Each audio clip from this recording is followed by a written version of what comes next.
Yeah, the Democratic Party does not like him because he represents a part of the party that the Democratic establishment does not like, which is the Democratic Socialists, which is where the party is. They just won't acknowledge it. Like the Democratic Party is the Democratic Socialist Party. Whether you like it or not, that's what the base wants. That's what the people are into.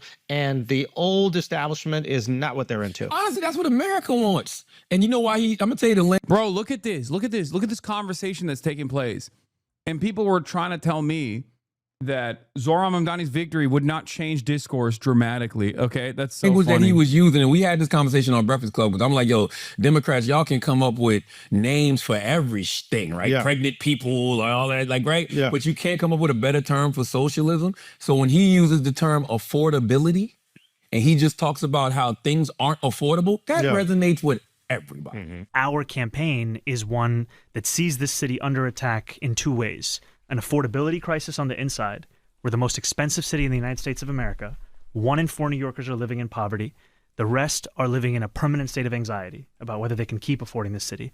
And then we're under attack from the outside, from a Trump administration that is hell-bent on going after not only New Yorkers, but frankly, democratic cities across the country, like we're seeing in Los Angeles right now. That's what people want to hear. The message New York's too expensive. The message is resonating. Here's the thing, and this is the thing. Poor people did not vote for him, okay? Poor, uneducated people did not vote for him because poor, uneducated people, unfortunately, do not have the same entitlement to their dreams than middle class and rich people do. If you're like middle class, upper middle class and rich, you're like, I deserve to be super rich and have everything work out, and like I'm entitled to that. Poor people a lot of times come from generations of poverty and they don't see that upper mobility. It's sad, it's tragic. But wouldn't affordability resonate with those poor people though? Like when they hear that, when they hear somebody simply say, hey, it's too expensive. Yeah, but they didn't vote for him. So to me, the message that's really connecting are these people who feel entitled to a better life because they did everything that they were supposed to do, i.e. go to college. They got a meaningless degree. They have $200,000 worth of debt that they cannot get out of. And they're like, okay, I need the government to help me, which is understandable. The problem is the solutions that Zoran has, many of them, I'm not saying all of them, but many of them, he either cannot execute or they actually won't work to help the people. And that is, there is like data to. Poor people didn't vote for Zoran shit is just like a misunderstanding, a misreading of how, a misreading of the data in and of itself. Okay. Also, again, it doesn't matter. These people don't give a I mean, Andrew Schulz is just like repeating talking points that he's heard somewhere else. Okay. But the people that present this as an argument, as a serious argument, are not sincere about it. Okay, the analysts that say, "Oh, the poor people don't want to vote for Zoran," the data guys that say that are saying that in a cynical way. Okay, they don't give a shit. There are a multitude of reasons for why some of the poorest voters did not vote for Zoran. Okay. One of the major reasons is that they are going in for name recognition candidates, and a lot of them did not actually see any positive messages about Zoran, considering that the television ad spend was entirely anti-Zoran Mamdani. Okay, that's it. There's also the reality that under $100,000, which is what Zoran won as a voting block, with the exception of people who made like less than 35 grand, some of which who have report that kind of income are already retired as well. So then all of a sudden you're not thinking of like the guy who works at McDonald's, but you're actually thinking about someone's grandfather whose like yearly income is that low because they're old and they're just on Social Security. People basically, a huge reason too is Cuomo's legacy on the Housing Commission. So they just know that from the days old. They don't keep up with anything, but that has directly affected them. Yes. But it doesn't mean anything. It's just something that Zoran has to make up for. It's a target for him to penetrate with positive messaging in the general this time around. It doesn't mean that like the poorest voters don't f with Zoran Mamdani, or it doesn't mean that like his policies are actually bad for poor people or some shit. Okay. Ultimately, it just means that low information voters who are sometimes high propensity voters, really old voters, for example, older voters from every demographic went with who they knew. Name recognition. It's that simple. It's not, it doesn't have to be more complicated than that. It's not like, oh, these guys are antagonistic to like socialism because they are the smartest when it comes to voting, like, or some shit like that. It's just so stupid. Okay. And these guys don't give a shit. The reality of the matter is, if those guys all overwhelmingly wanted socialism, no one would talk about it. Okay. No one. They'd be like, these guys are poor. They're dumb. They don't know what the they want. They want to destroy. They're selfish. It's that simple. They're grabbing on to whatever they can to just say, oh, well, you know, these guys just like, they didn't vote for Zoran. What does that mean? Well, there's got to be some other reason for it, you know? Prove and back this. So I think the message is really resonating. And to be honest with you, I think the only party right now that you could say actually puts America first are the Democratic Socialists. Like, if you really want to talk about, oh, rah, rah, rah, MAGA, America first, MAGA ain't America first right now. No. It's going against what the base. Yeah. Remembering when Matty Iglesias said that people are only showing up to rallies for Bernie because he's Bernie seems pretty crazy that the left happens to keep on lucking into these uniquely charismatic figures who are popular for reasons that have nothing to do with policy. I'll be the first to say that the difference between a flop leftist campaign and a successful leftist campaign often has very little to do with ideology, but Jesus Christ, people are addicted to ignoring the obvious thing. Yeah.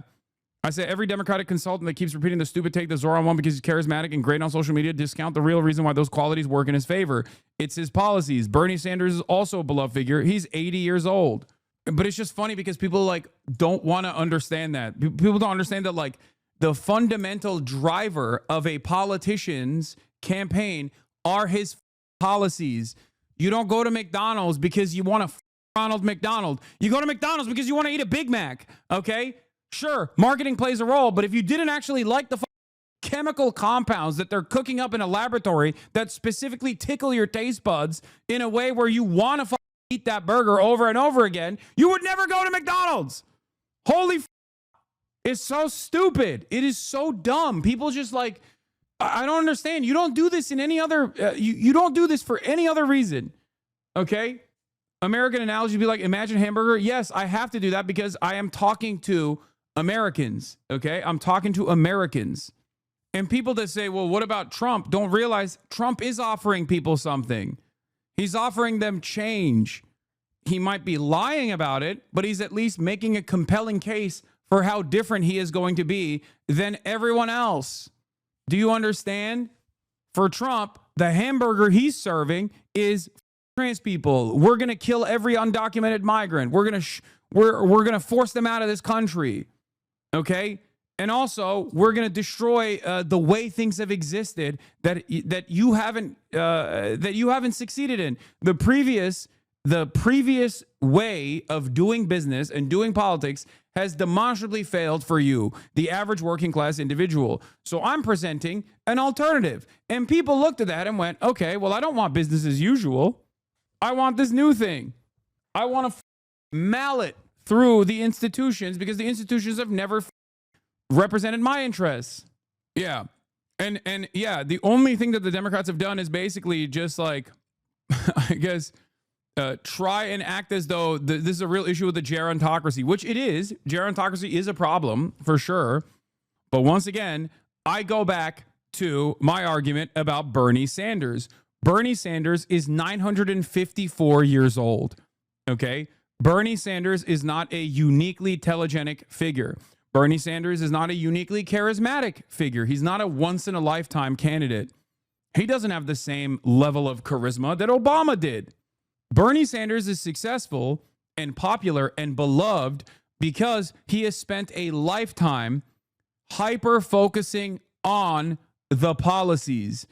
He spent his entire 954 years on Earth constantly fighting for the things that he believes. Adam Johnson criticizes Andrew Cuomo's stupid campaign by saying, so funny that he now has to shoot B-roll of himself talking to average people, and he looks annoyed and very bored. All previous footage of Cuomo actually in New York City was FBI surveillance-style telephoto shoots of him getting out of a black car and walking into $2,500 plate fundraisers. Here, by the way, news here on the launch of Majority Dems, a new hybrid federal PAC supporting prominent younger Dem electeds with records of winning tough races, many of whom are quite blunt about what they see is the old guard party establishment's problems. I feel like ex-normie here, and I voted for Trump in 2016 for that exact point. But now that I'm better and more informed person, I realize that is only half the story. But yes, being different than establishment matters to people a lot. New neoliberal front group just dropped. In some ways, the group structure resembles that of the Democratic Leadership Council, the once influential group that successfully pushed the party to the middle in the Clinton era. There have been 90,000 of these billionaire-funded, we just want to win, drop liberal orthodoxy, big tent front projects launched in the last 6 months. More consulting grifts designed to push the party right under the auspices of savvy pragmatism. Definitely need to break down. Definitely need to do a breakdown. So much Silicon Valley and billionaire money funneling into the same consult class losers to energize hard-nosed, youthful Democrats who can win in Trump country, who will courageously defend crypto and Israel. The only new language they traffic in is the pseudo-progressive language of opposing gerontocracy, which is to say that they want to recruit a new generation of Buttigieg clones, ex-spooks, and 40-year-old AIPAC reciting empty shirts. This will cause yet another demonstrable failure. It will be failure after failure. You cannot win with just youthful faces that are still communicating the old message. These guys are so hyper-focused on the optics that they just don't realize that it's not, like, optics are important, okay? Optics are important, but what people fail to consider is that optics are only as important as how much they can get your message in front of people. And if the message itself, if the policies, the fundamental plank of every candidacy, the hamburger, okay, that you want to eat, if the policies are bad, if the policies are not communicating a change, and you're not able to do that earnestly, then it doesn't fucking matter. Look at Richie Torres. Richie Torres is young. He's gay. He's black. He's Afro-Latino. Why the is he despised? He's a reviled figure in the Democratic Party. He's all of those things. He presented himself as a progressive. Why does Richie Torres suck? Why? It's because he doesn't serve anything but Israel, okay? That's it. That's it. That's the main point. I have a million examples like this, okay? I can give you a million examples of success coming from a Bernie-style candidate that does not have the charisma and does not have the wherewithal to understand social media, doesn't speak the language of social media, and yet he can go on Theo Vaughn and cook. Why? Is it because he understands the media landscape? Is that what it is? No, that's not the reason. It's because he's an honest dude. But while many of the officials involved and majority Democrats similarly come from the center left, organizers insist there is no ideological litmus test to join. Okay, look forward to seeing all the left-wing candidates they fund and support. New York Times says the effort emerged from this memo. Notice how the New York Times frames it as younger Democrats with records of winning tough races, but if you look at their members, it includes, among others, Dems in areas Harris won, Joe Neguse, Richie Torres, Buffy Wicks ran unopposed in the Bay Area, Mike Johnston, 56. You put Richie Torres as a hero in this pile of people, and you give the game away. You want people who are going to be pro-crypto. They're going to write pro-crypto legislation. They're going to do the same thing that the establishment Democrats have done, which is to cave and capitulate to right-wing framing on a lot of these issues. And ultimately, above all else, they're going to defend Israel. Am Israel high all day, every day. People have a better nose for this stuff. They can see inauthenticity. They can recognize it. They know that's all they've seen. If you just keep doing that over and over again, you're not going to win. But at a certain point, you have to realize maybe they just don't want to win. They want to give more B-2 bombers to Israel. Important to understand that moving the party right, backed by billionaire money, is unpopular. So moving right must always be framed as a reluctant, hard-nosed reality, an act of courage. But many on their short list have no such necessity. It's almost like there are other factors. Insider memo envisions a new DLC. A former venture capitalist and a fundraiser has a bold idea. Market-friendly moderation. I'm going to lose my mind, dude. I'm going to lose my goddamn mind. It's just like, yeah, that's what we needed. Repackaged moderation. Absolutely. Inflating the budget, continuing the foreign wars. Absolutely. Like, the only party right now that is America first, meaning I want to help American people. Maybe the way they want to do it won't work and it could be detrimental, but at least the messaging and the intentions are to help the American people, are the Democratic Socialists. You want to know why? Talk to me. Because of all the minorities that are Democratic Socialists.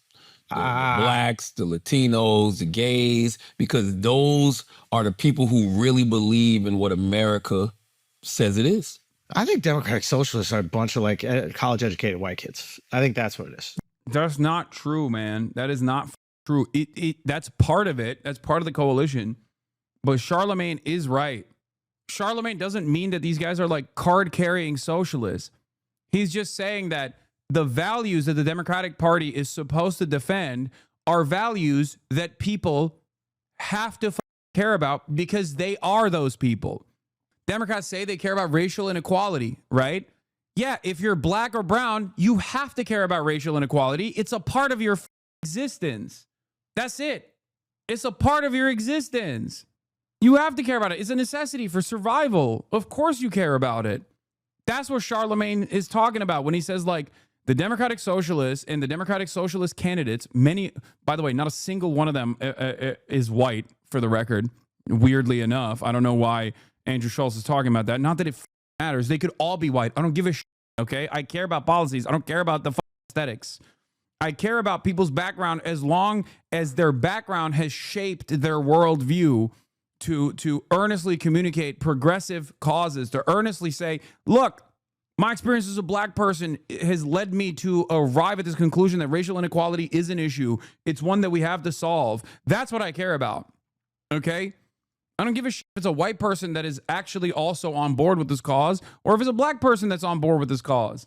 It's interesting that socialist and progressive candidates tend to be non-white, but they do better among white voters unless they're black. I'm right-wing, and this is the uniting point. The Epstein issue is where people unite. I mean, yeah, we've been here. We've been on the Epstein tip for years and years. Welcome. The only group of people in American society that genuinely have, the only political group that has actually said Jeffrey Epstein and all the Democrats that were associated with Jeffrey Epstein and the Republicans that were associated with Jeffrey Epstein is leftists, okay? Is people like myself.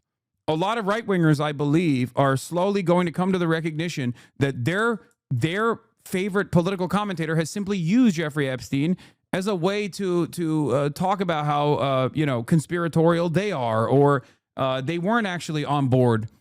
Now that like push has come to shove, and now that Big Daddy Trump is openly defending Jeffrey Epstein, openly refusing to investigate people that were directly involved with Jeffrey Epstein, and not just the liberals but Republicans as well.